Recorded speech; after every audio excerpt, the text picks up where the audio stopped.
Perkenalkan, nama saya Oliver Chaudhry, saya dari kelompok Maximus. Sekarang saya ingin memberikan hasil dari tugas diskusi keempat dari kelompok kami. Untuk pertanyaan pertama, jawaban dari kami adalah, meskipun ada beberapa persamaan antara epikureanisme dan hedonisme, kedua filsafat tersebut memiliki perbedaan yang signifikan. Epikureanisme adalah doktrin yang didasarkan pada ajaran filsuf Yunani kuno bernama Epikuros. Pemikiran Epikuros menekankan kebahagiaan sebagai tujuan hidup, tetapi dia mendefinisikan kebahagiaan sebagai keterangan pikiran dan juga kesejahteraan batin, bukan hanya kesenangan fisik semata. Di sisi lain, hedonisme cenderung memandang kebahagiaan sebagai pencapaian kenikmatan sensual dan kepuasan indrawi. Pendekatan hedonis populer seringkali berfokus pada kepuasan jangka pendek dan juga kesenangan materi, tanpa mempertimbangkan kebahagiaan jangka panjang atau kesejahteraan holistik. Dengan demikian, meskipun ada kesamaan konseptual, epikureanisme lebih menekankan pada pencapaian kebahagiaan dalam arti yang lebih luas dan holistik, sedangkan hedonisme populer cenderung lebih sempit dalam fokusnya pada kesenangan fisik dan materi. Nomor dua, menurut kami, pendekatan hedonisme lebih memilih kenikmatan tanpa batas sebagai nikmat karena menganggap pencapaian kenikmatan sebagai tujuan tertinggi.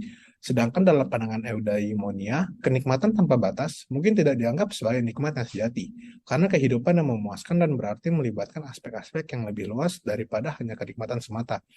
Namun, menurut epikureanisme, kenikmatan tanpa batas tidak dianggap sebagai kenikmatan yang sejati, karena tidak mengarah pada keadaan mental dan emosional yang stabil dan bebas dari gangguan. Nomor tiga, Epikuros berpendapat bahwa kehidupan manusia yang penuh kesenangan dan kebahagiaan dapat dicapai dengan menghindari rasa sakit dan mengejar kenikmatan yang bermakna. Baginya, kenikmatan yang sejati adalah ketenangan jiwa dan ketenangan tubuh, yang bisa dicapai dengan mengendalikan keinginan dan menimbangkan kebutuhan fisik dan kepuasan jiwa. Dalam konteks ketakutan akan kematian, Epikuros berargumen bahwa ketakutan tersebut bersumber dari rasa takut terhadap sensasi yang mungkin terjadi setelah kematian. Namun, karena setelah kematian tidak ada kesadaran, maka tidak ada sensasi atau pengalaman apapun yang dapat dirasakan. Dengan merenungkan keabadian jiwa, Epikuros mengajak kita untuk memfokuskan perhatian pada keberadaan kita yang lebih dalam dan abadi. Dengan menyadari bahwa jika kita tidak akan terpengaruh oleh kematian fisik, diharapkan kita dapat mengurangi ketakutan dan kecemasan terhadap kematian. Nomor 4, kritik terhadap konsumerisme dewasa ini dengan menggunakan ajaran Epikuros. Yang pertama, penekanan pada kepemilikan benda. Konsumerisme modern sering mendorong individu untuk mengaitkan kebahagiaan mereka dan kepemilikan benda-benda materi. Epikuros mengajarkan bahwa kebahagiaan sejati tidak tergantung pada akumulasi barang-barang, tetapi pada keadaan jiwa yang tenang dan bebas dari gangguan. Dalam konteks ini, konsumerisme berlebihan mengalihkan perhatian dari pencapaian kebahagiaan sejati yang lebih dalam. Yang kedua, pencarian kenikmatan segera. Konsumerisme sering mendorong manusia untuk mencari kenikmatan instan melalui konsumsi barang-barang baru. Namun, menurut Epikuros, kenikmatan sejati bukanlah pencapaian yang instan atau sementara, tetapi lebih berkaitan dengan kepuasan yang mendalam dan berkelanjutan. Konsumerisme dewasa ini dapat mengabaikan konsep ini dengan fokus pada gratifikasi segera, yang pada akhirnya dapat mengecewakan dan menyebabkan ketidakbahagiaan jangka panjang. Yang keempat, dampak lingkungan. Konsumerisme dewasa ini juga memiliki dampak besar pada lingkungan.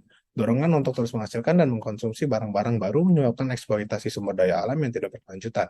Epikuros dan penekanannya pada hidup sederhana akan mengkritik ketidakpedulian terhadap kelestarian alam dan kerusakan lingkungan yang disebabkan oleh konsumerisme berlebihan.